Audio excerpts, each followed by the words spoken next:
Fuels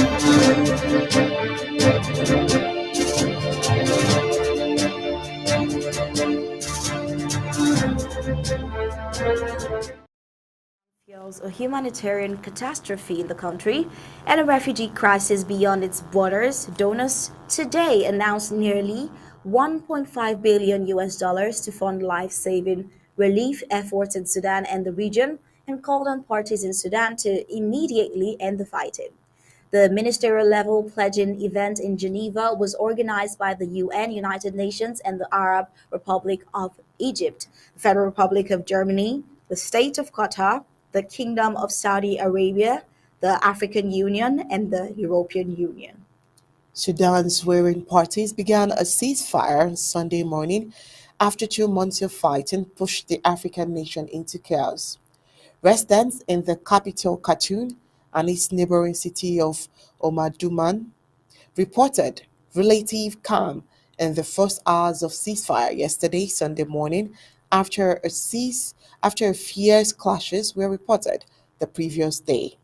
The 3 day truce came ahead of this pledging conference the UN and other nations organized for today, Monday, to raise funds to cover Sudan's humanitarian needs. Now, the UN says it received less than 16% of the 2.57 billion US dollars required to help those in need in Sudan in 2023. Another 470 million US dollars is needed to support refugees in the Horn of Africa's region, it said. The United States and Saudi Arabia announced the ceasefire agreement Saturday, but led concerted diplomatic efforts to stop the war over the past 2 months.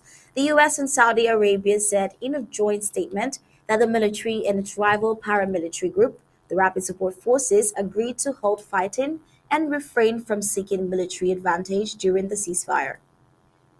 Sudan, which plunged into chaos after months of worsening tensions between the rival generals, exploded into open fighting in mid-April across the country, with the capital Khartoum and the western Darfur region bearing the brunt of the armed conflict.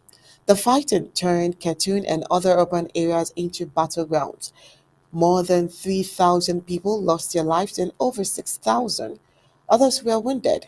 According to the health minister, Haitham Mohamed Ibrahim, it forced more than 2.2 million people to flee their homes to safer areas inside Sudan and to neighboring nations. Well, the ceasefire was the latest in a series of attempted truce brokered by the US and Saudi Arabia, all of which failed to stop fighting, with the mediators blaming the two warring sides for repeated violations. The humanitarian situation in the war ridden country has been worsening.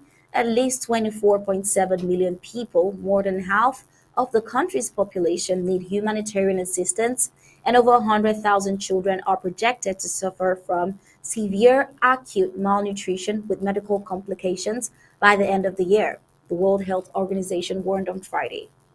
While the UN Health Agency said it needs $145 million to meet the increasing health needs of those impacted by the conflict inside Sudan and assist those who fled to neighboring countries.